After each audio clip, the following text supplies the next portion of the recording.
Hello,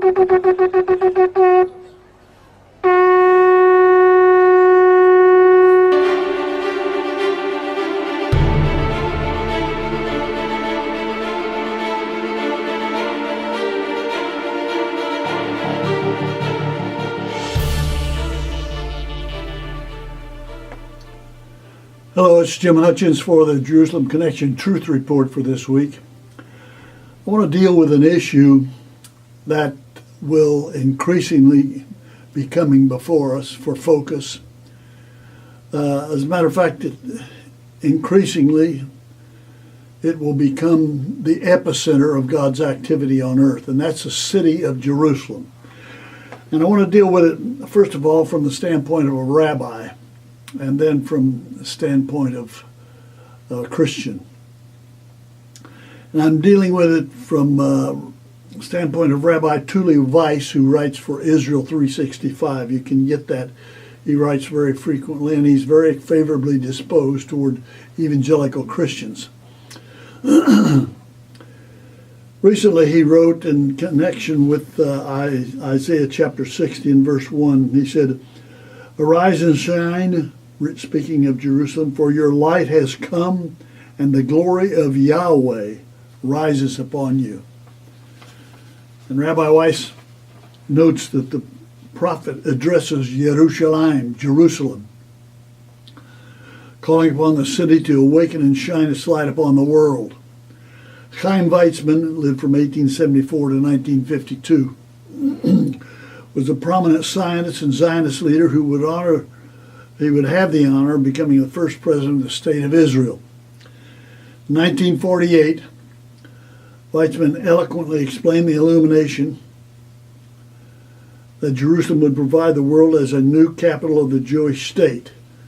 And that was finally recognized when the embassy was moved from Tel Aviv to Jerusalem in 2018 by the Trump administration. Jerusalem holds a unique place in the heart of every Jew. Its restoration symbolizes the redemption of Israel. Rome was to the Italians the emblem of the military conquest and political organization. Athens embodies for the Greeks the noblest their genius had wrought in art and thought. To us, to the Jews, the rabbi says, Jerusalem has both a spiritual and temporal significance. It is the city of God. It's referred to as that in the scriptures, throughout the scriptures, the city of God. It is also the capital of David and Solomon. And to the followers of two other great monotheistic religions, Jerusalem is the site of the sacred associations and holy memories. To us, to the Jews, it is that and more than that. It is the center of our ancient national glory.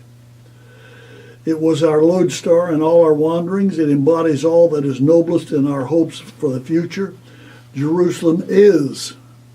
It is the eternal mother of the Jewish people, precious and beloved even in its desolation. When David made Jerusalem the capital of Judea, on that day there began the Jewish Commonwealth.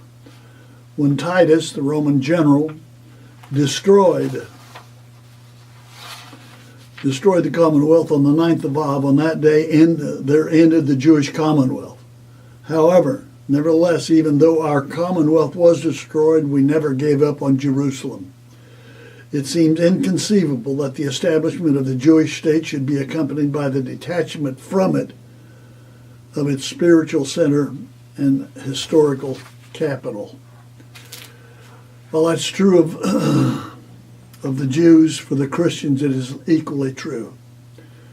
Jerusalem is the city where Jesus ministered and lived for a time.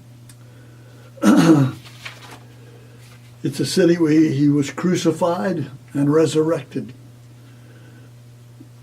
From Jerusalem, Jesus ascended to heaven, and to Jerusalem he will return on the Mount of Olives. And he will rule and reign for 1,000 years from Jerusalem.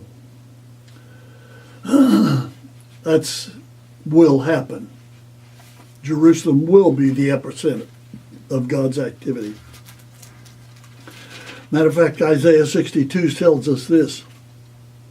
God says, for Zion's sake I will not keep silent. For Jerusalem's sake I will not remain quiet till her righteousness shines like a thorn and her salvation like the blazing torch.